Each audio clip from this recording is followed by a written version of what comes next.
Ата, әжетханаға түкірсе не болады?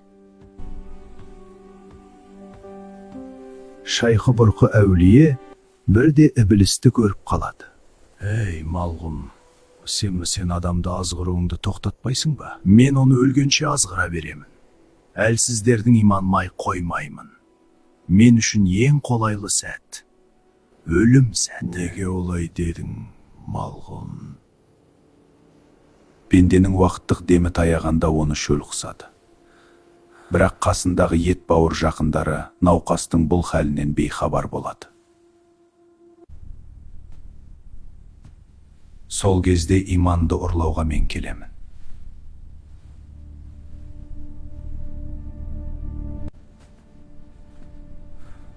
Бір тамшы суға зәру болып, қаталап жатқан бейшараға кесе толы суды көрсетемін.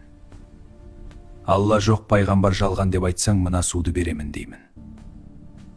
Сенім әлсіз болса, менің дегеніме көнеді. Иманын бір кесе суға айыр бастайды. Малғұн, бір кесе суды саған кім береді? Менде таза су жоқ.